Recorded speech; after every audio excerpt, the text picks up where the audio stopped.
now FEMA is going to be faced with responding to what could be an incredibly damaging storm. Are they ready for it? Are the resources there? Yeah, for the response, I don't see any real challenges. I mean, Florida got hit 4 times in 2004, and FEMA was our partners throughout all of that.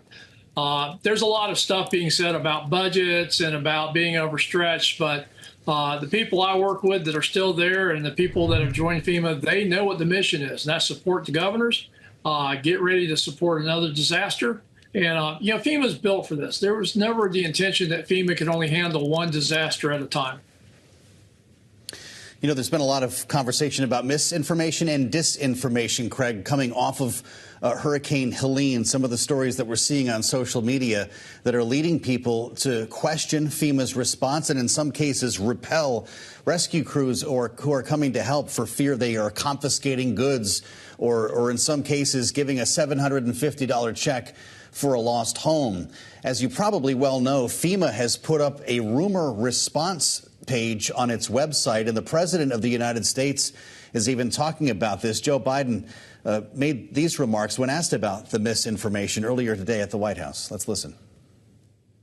Past prologue is real, but the fact of the matter is, I think we have, I've been able to contact all the governors. They are sticking up for what they've asked for. They're pointing out that they're satisfied with everything they're getting.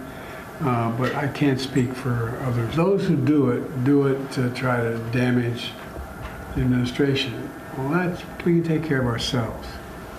But it misleads people. It puts people in circumstances where they panic, where they really, really, really worry. They think now they're not being taken care of. Craig, is this the new price gouging that we used to see at gas stations as a way to take advantage of people following a storm? Now it's misinformation? Yeah, and it's not new. We dealt with this during Superstorm Sandy and had to put up rumor control pages in that storm. And the president's right. Yeah, he criticized us. Right. We'll take that. That's not what's important. What's important is people getting told things that are false that is slowing down their recovery. And that, I think, is there's too many people out there. They're making this disaster about them, not about the people that are trying to be helped. And FEMA's job, as the president points out, support the governors. They're not the initial response. They're there to help the governors and support that team as they respond, but more importantly, in the aftermath of the disaster, to help recovery.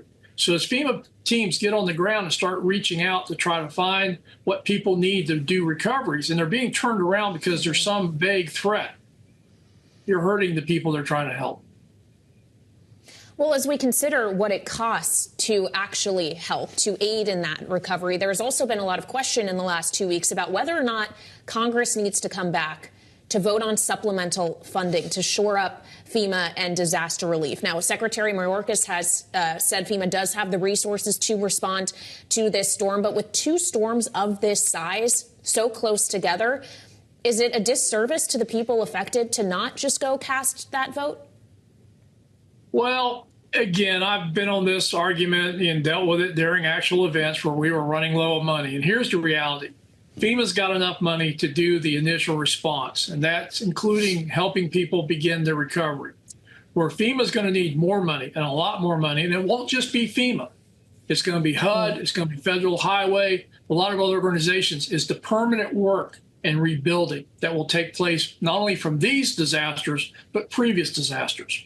That was the original supplemental. It wasn't even these hurricanes. It was the previous disasters. So, you know, I think there's a lot of noise about the budget, and that's something to debate in Washington. But for the people that have been hit by these storms or about to be hit by these storms, know that the federal government is there to support the states. They have the funds to do the response. There will not be unmet needs because of a budget shortfall. But where it will impact communities and has already impacted communities that have had disasters, it will slow down and stop rebuilding and doing the permanent work it takes to help communities recover from disaster. Craig, you, of course, famously created the Waffle House Index, which is, I guess it may be an unscientific, if I can use that term, metric of the severity of the storm based on how many Waffle Houses have decided to close. This brings us all the way back to 2011, and I wonder what the Waffle House Index is telling you, if anything yet, in advance of this storm. What color are we at? Red. Waffle House is getting ready. They're shutting down most of their restaurants in the forecasted hard-hit areas. And, Waffle House is open 24 hours a day, 7 days a week. For them to close is extraordinary. And they're also a good indicator of when the disaster is over, how recovery is going.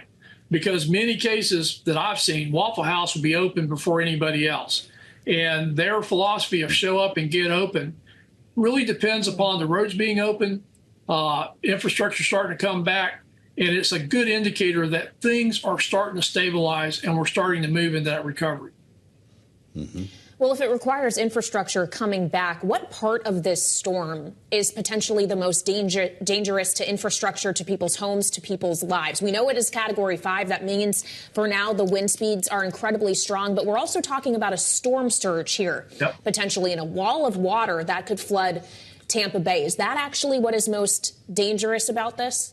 Well, historically, the deadliest part of hurricanes have been water, both the storm surge in the coastal areas where we've seen the largest loss of life in some of these hurricanes, but inland flooding, as we saw up in the Carolinas from Leinz. So water has historically been the most dangerous, but we shouldn't underestimate the impacts of the wind. This storm is likely to have hurricane force winds across the state. That's going to result in numerous trees down, widespread and prolonged power outages and disruptions of communications. And people in the path of the storm need to be prepared for that. And again, my advice to them, all the stuff they do to get ready is keep a portable radio handy because that may be the only way they're going to get information during and after the storm. I had that experience in Gainesville, Florida during Helene, and I didn't even get the worst parts of the storm. But without a radio, I had no idea what information was out there about what the storm was doing and had it passed my community. Yeah, we are reminded of the importance of our colleagues in the radio business at a time like this. Craig, does it help from a response standpoint to have already surged assets into Florida in advance of and following Hurricane Helene? Absolutely. I mean, this is the lesson we learned and emphasized in 2004 is you can't wait for the disaster to happen to get ready. And so even before the hurricanes made landfall, we were mobilizing resources, working with our FEMA partners, other states, getting people in position to be able to start responding as soon as the storm passed. We weren't waiting for the skies to turn blue. We got going as soon as it was safe to get back on the road. And we found the faster we got into communities in the aftermath of the storm, the better the chance of survival and the faster we recovered. So we can't wait and sit back and see how bad it is. And that's not what Governor DeSantis and his team is doing. That's not what FEMA does. And if you go all the way back to the Katrina response, that was a lesson Congress really emphasized, that FEMA did not need to wait for a formal request or the disaster to happen to begin getting ready and moving resources. So there's a lot that we've learned. You're seeing it being implemented, but the biggest lesson, we don't wait till they happen and figure out what we need to do. Sir, we just have a minute left, but we all know people, or at least know people who are reluctant to evacuate, who do not want to do so. What would you tell them tonight with the window closing? That's just it. There's little time. The principal way people die in the storm surge areas is by drowning and blunt trauma. And when houses and cars and boats are being swept away and slammed into your home and it's collapsing the wall and hits you with all of that power and all that water, very few people can survive that trauma. So it is tonight, windows closing. You need to move to higher ground. This is a preventable loss of life if you move to higher ground.